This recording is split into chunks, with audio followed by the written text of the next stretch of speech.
Welcome to Mark the Book. We're here in the biggest European Hall of Fame for graffiti and street art. This is the so-called Aerosol Arena.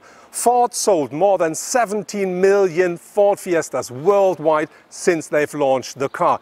Now they present the 8th generation of the Ford Fiesta. How it drives, what else it delivers, let's find out now.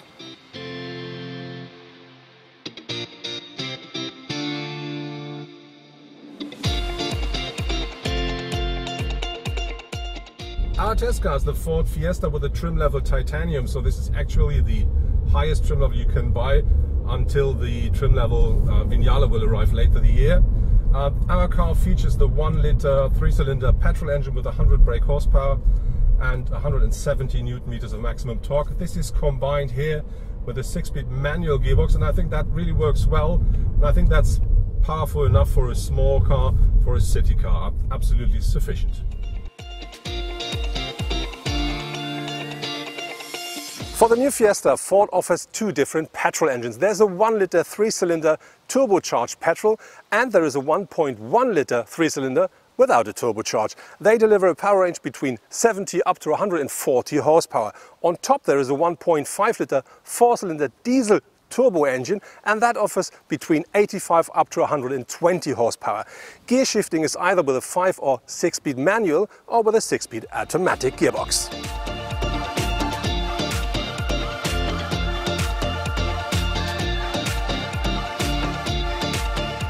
The space the Fiesta offers, I think, is absolutely okay for a small car like this one. As you see, I do not have plenty of headroom, but it's still enough, and we do have this big glass roof in here, and this is quite wide, so that means this gives me the extra centimeters I need.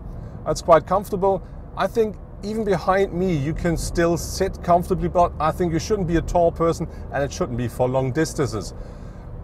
Regarding to the boot size, the car offers between 292 up to 1093 liters. I think that's a reasonable size for a small car. The new Ibiza, for instance, offers about 60 liters more, but I think it's still absolutely okay.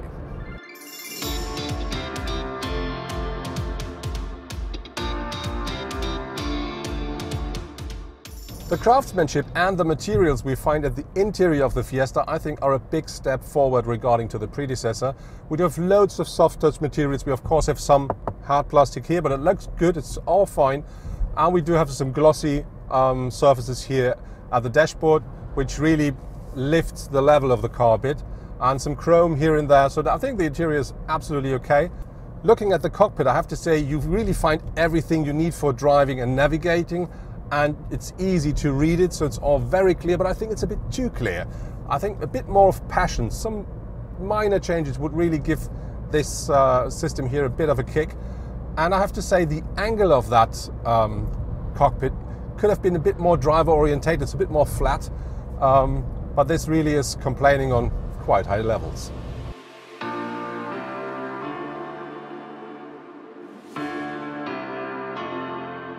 When we're talking about new cars, we have to talk about connectivity, even though we're sitting in a small car today. And the Ford Fiesta works the way you expect from a modern car. You have the opportunity to easily connect your smartphone or mobile device with the car via cable, or if you want via Bluetooth. That works perfectly, and it doesn't matter if it's an Apple or Android system.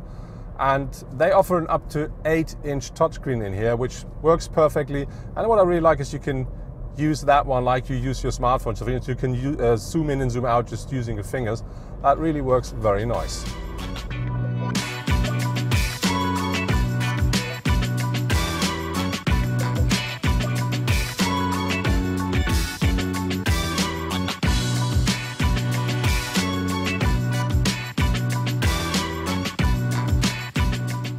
The drive of the new Fiesta is really nice. The car is, like the predecessor, quite agile.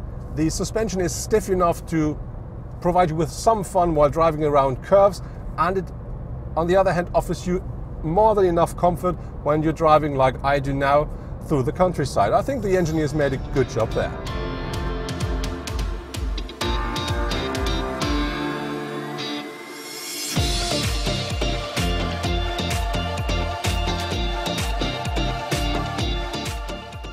The Fiesta comes with different trim levels. At the moment we do have Trend, Cool and Connect and Titanium, which is our car as well. Later the year they're going to have the so-called ST line, which is the more sporty version, and they will have the Vignale, which is the top version then.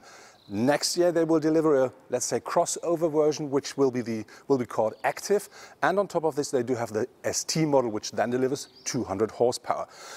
If we're talking about the design, we see that this is the typical Ford grille, but the interior of that grille looks different depending on the trim level. With our car, the Titanium, we do have these chrome elements here, but they are completely different with other trim levels. But more important and very unique is that Ford offers completely different faces, and this is regarding to the fog lights here. With other trim levels, they're not only at different positions, they're also completely with different shapes.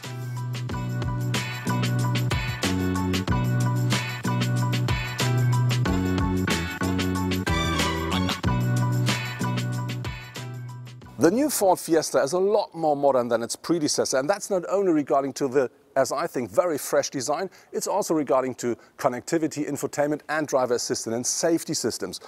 Very interesting is here that they really did different faces for each of the variants of the car. So you really will see in your rearview mirror which kind of a Ford Fiesta we're talking about.